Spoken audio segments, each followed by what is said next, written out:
Bueno, pues yo voy a introducir a la primera mujer, nuestra referente invitada hoy, que va a estar moderada por Silvia Marqués, que es directora de Comunicación y Producción, y nuestra invitada es Carmen González Jiménez, lo de los apellidos. Así que adelante, va a ser nuestra primera mujer referente inspiradora. Adelante y muchas gracias por aceptar nuestra invitación, Carmen.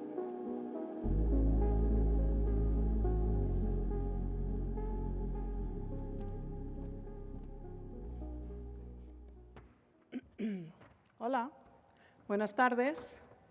Para mí es un honor y una alegría conducir esta entrevista a Carmen. Muchas gracias Inés, Susana, Patricia, todo el equipo por haber pensado en mí para este reto. Os tengo que ser sincera. En el momento que me han propuesto estar aquí, pues me han temblado un poco las manos.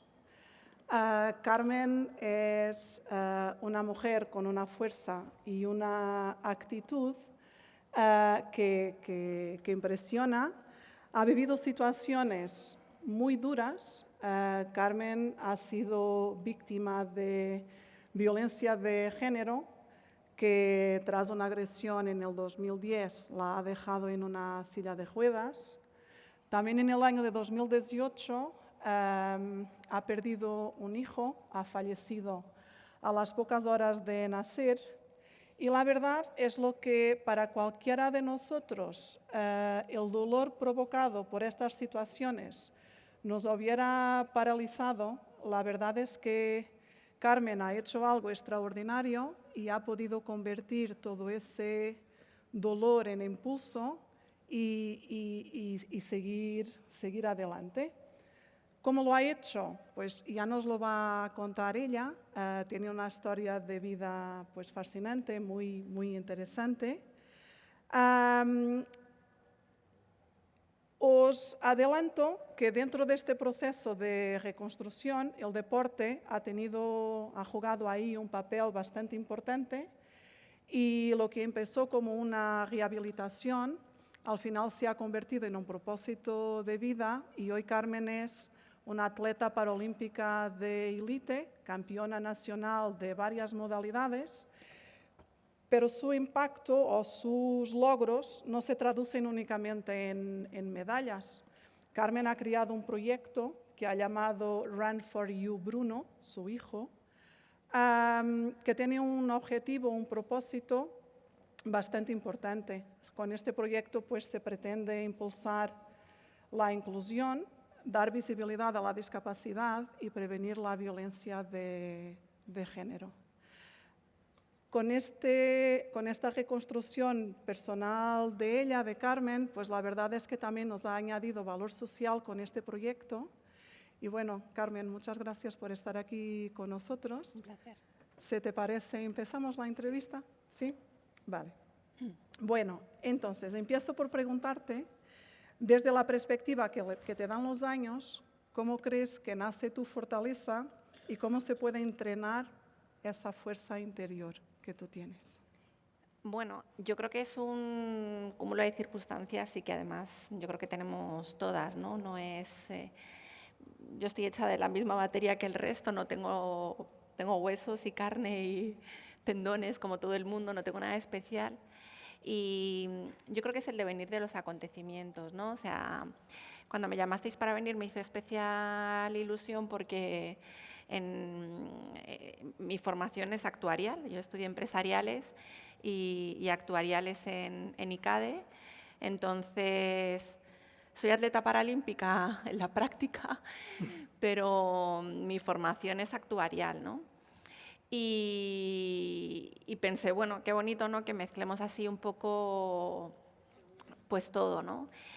Y empecé como actuaria, pues eso, hace ya unos cuantos años, después de licenciarme.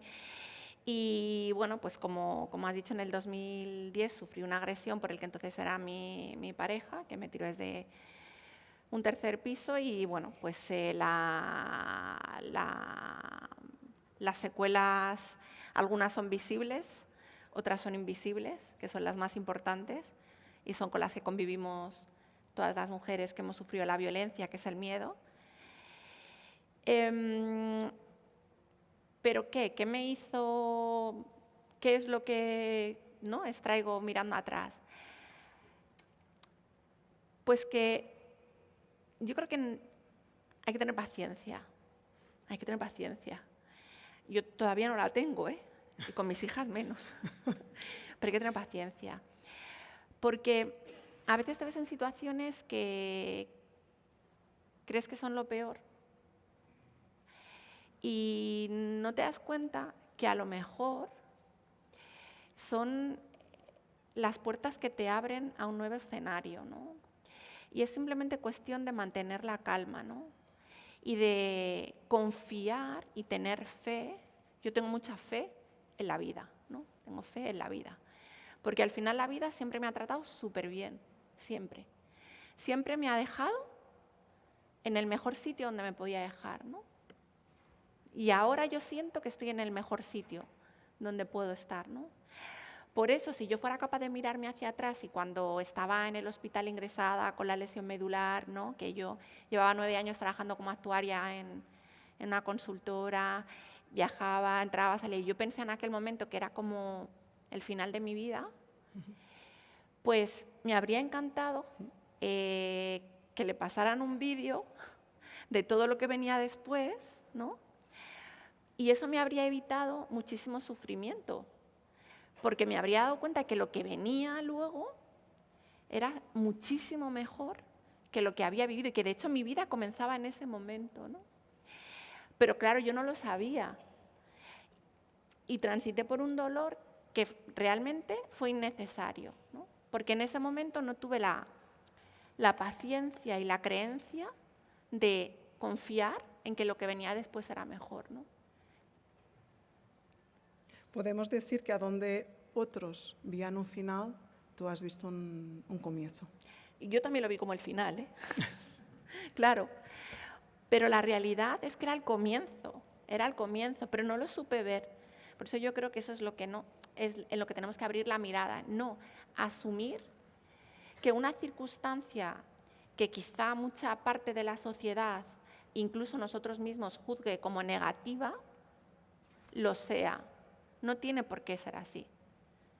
Algo que tenemos una creencia que es negativo, no tiene por qué serlo así. Que te echen del trabajo puede parecer un drama. ¿Y eso pero cómo, es que a lo lo mejor cómo lo aplicas tú a tu vida en el día a día? ¿Cómo haces para de alguna forma relativizar toda esa parte negativa e intentar encontrarle un sentido? Porque yo confío. Entonces, en cada traba, ¿no? Siempre pienso en ese vídeo, ¿no? Digo, ¿quién me dice a mí que lo que viene después de esto no es mejor, ¿no? Entonces, asumes que tienes que transitar por ahí, tienes que pasar ese obstáculo, pero lo que no hago es asumir que necesariamente es malo eso que te está pasando. Puede en ese momento provocarte dolor, en ese momento provocarte sufrimiento, ansiedad. Puede que lo que tú sientas en ese momento es normal que sea, ¿no? Pero tienes que pensar que a lo mejor ese es el camino para que lo que viene después sí que sea positivo. ¿Y qué te hace el clic? ¿Qué recomendación nos darías para poder encontrar esa...? Confiar en la vida. Qué bonito. Confiar en la vida, que es un regalo, ¿eh? Que es un regalo. Y yo me di cuenta ese 12 de marzo del 2010, ¿eh? Cuando sobreviví. Y verdaderamente empecé a vivir en ese momento. Porque empecé a darle importancia a lo que verdaderamente es importante. Hasta ese momento yo vivía el camino, ¿no? Que te marca la sociedad, pues 2 carreras, en una consultora, me había comprado el piso, siempre con tacones de 10 centímetros. Pisando, yo mido 1,70 y llevaba taconazos. Miraba literalmente, por mi altura y por encima del hombro muchas veces. Y ahora llevo 15 años que el 90% de las conversaciones, ahora no, ¿verdad? Pero el 90% de las conversaciones las hago así. Y digo, pues mira, ni tan mal, ¿no? A lo mejor era importante que cambiara la perspectiva, ¿no? Y ahora tengo que mirar de abajo arriba. Y me ha ido bien, ¿eh? Es una buena perspectiva. Está bien. ¿Nos cuentas un poco sobre Run for You, Bruno? Bueno, es la fundación que creé en nombre de mi hijo, porque efectivamente, bueno, pues yo pues fui capaz de rehacer mi vida, transcurridos unos años, ¿no? Casarme, ya divorciarme también, ya hago el spoiler, pero en el impasse tuve hijos, tuve a mi hija mayor, que es Ana, que tiene 12 años, a mi hijo mediano, que nació y murió el 4 de septiembre del 2018, tiene ahora 7 años, y mi hija Valentina, que tiene 6 años, y que voy a decir que es muy cariñosa, porque si entro en detalles. Con 6 años puede. Sí. Entonces mi hijo Bruno, bueno, pues murió porque no le dejaron vivir, básicamente. Yo estaba en casa, estaba embarazada de 34 semanas, me faltaba como un mes y medio para dar a luz. Empecé a sangrar, avisé inmediatamente al 112, me dijeron que mandaban servicios de emergencia, pero no los mandaron. 4 llamadas, 62 minutos esperando, entre medios de los cuales nació mi hijo en casa con su madre. Cuando llegaron, 62 minutos más tarde, pues mi hijo había entrado en parada, yo también, y bueno, pues mi hijo llegó vivo al hospital, pero a las 8 horas falleció. Y en ese momento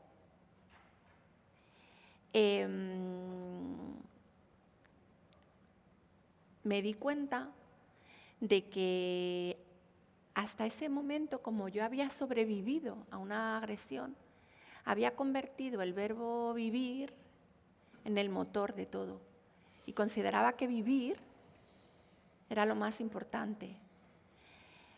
Pero en ese momento me di cuenta de que vivir no era el verbo más importante, ¿no? Que amar estaba por encima de vivir. Yo a mi hijo le quería antes de nacer, le quiero después de morir, y entendí que había venido para muchas cosas y entre otras para enseñarme que tenía que darle todo el valor al amor, que trasciende incluso la vida y que es el motor de todo.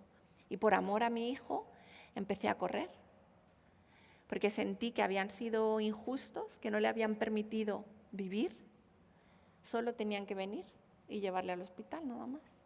No tenían que hacer nada más, permitirle vivir. Y decidí que quería que mi hijo recorriera las calles del mundo que debería de haber recorrido por su propio pie. Y empecé a correr. Como veis, ahí está escrito en el Asia Atletismo Run for Bruno. Traspasé las huellas de sus pies, que en el hospital me pusieron sus manos y sus pies en una cartulina, la traspasé a una medalla que va siempre conmigo y empecé a correr por el mundo para llevar a mi hijo por todas las ciudades que debería de haber recorrido él, ¿no? Y en ese proceso creé la fundación porque me di cuenta del valor de mi hijo, ¿no? De la misión de vida, porque yo era feliz recorriendo el mundo con él, pero me daba cuenta de que era complicado para una persona con una discapacidad hacerlo, no porque sea más difícil, sino por lo que implica, ¿no? La logística, los materiales, la accesibilidad. Y dije, la gente se está quedando fuera de toda esta felicidad por una cuestión económica, en esencia, y de medios, ¿no? De recursos. Y creé la fundación para dar apoyo a las personas con discapacidad y a las mujeres víctimas de violencia, para hacer algo que hace tanta gente, ¿no? que es correr, ¿no? Y poder sonreír mientras uno lo hace.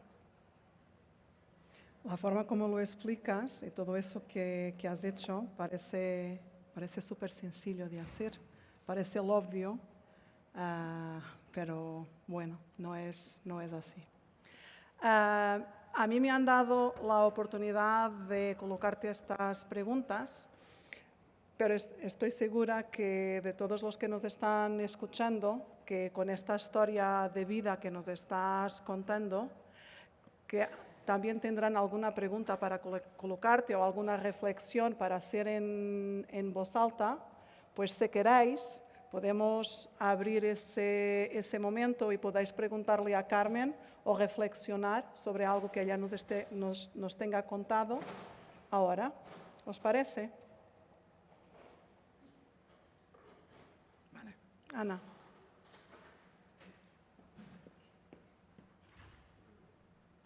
Primero, muchísimas gracias por compartir. Nada. Y quería preguntarte si buscaste ayuda y qué tipo de ayuda del entorno te ha supuesto más valor en toda esta trayectoria que estás comentando. Pues sí, busqué y tuve ayuda profesional, pero en realidad las que más me han ayudado son las personales, ¿no? La gente que, fíjate, me llevaron a la UCI del 12 de octubre y de ahí al Hospital de Toledo, donde estuve como 8 meses ingresada. Y Toledo, yo soy de Madrid. Yo tengo muy poca familia, una tía que además no conduce, un tío que vive en Tarragona. Pero durante esos 8 meses, a pesar de que, bueno, no tengo así como mucha familia, todos y cada uno de los días que estuve ingresada, hubo gente conmigo, por la mañana, por la tarde, todos los días, durante 8 meses. Es mucha gente, ¿eh? Amigas, compañeras de trabajo, vecinas, vecinos, de todos los sitios salía gente, ¿no? Y eso es lo que me devolvió la confianza, ¿no? Entonces, y en ese momento ya estaba el amor ahí, no ese amor genérico, no el romántico, ¿no? Sino el amor, ¿no? De verdad, la empatía, la bondad, la generosidad hacia las personas. Pero fíjate, yo lo identifiqué de forma subjetiva, ¿no? Pero no le di toda la importancia que años más tarde le daría, ¿no? Pero yo creo que es fundamental, porque a veces sola, no digo que no, hay gente que sí lo consigue, pero creo que es más fácil con ayuda. ¿Alguien más que quiera hacer una pregunta a Carmen?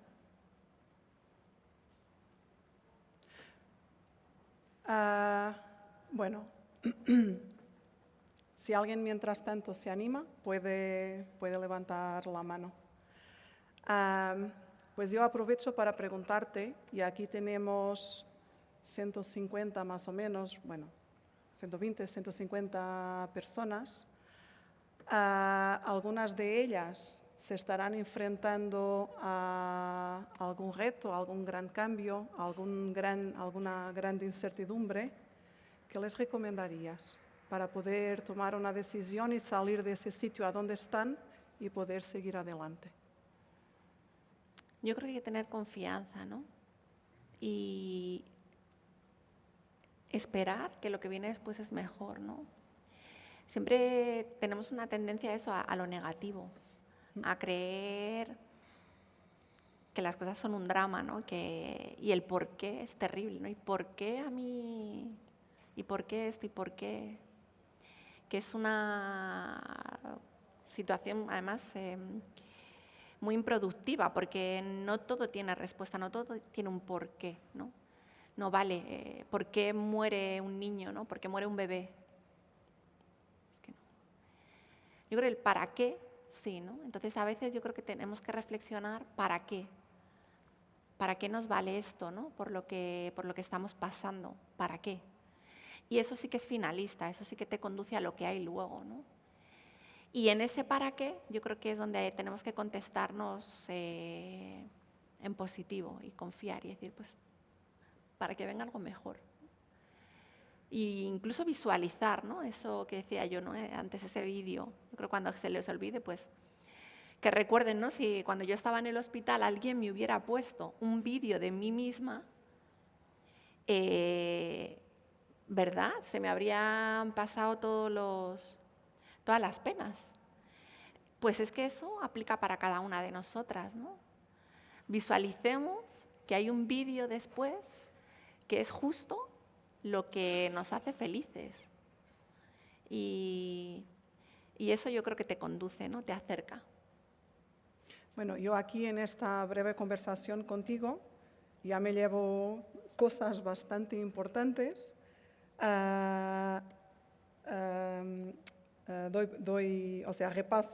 Refuerzo lo que tú has dicho de no pensar siempre en el negativo. Las cosas pasan por algún motivo y si se nos cierra esa puerta, pues es porque alguna otra ventana o otra puerta buena se nos va a abrir, y que vivir es importante, pero amar es aún más. Y eso es... ¿Te imaginas vivir sin amar? No, la verdad no. La verdad no. La verdad no. Pero algunas veces con todo este estrés que tenemos, el día a día, hay determinadas prioridades que deberíamos tener bastante claras, que quizás se nos olvida o no las tenemos tan presentes. Y bueno, de alguna forma esta charla que estamos teniendo aquí contigo hoy nos vuelve a recentrar, y creo que hoy nos vamos todos a casa con una idea bastante clara de qué prioridades tenemos en nuestras vidas. Se nos está acabando el tiempo. No sé si nos quieres dejar un mensaje final,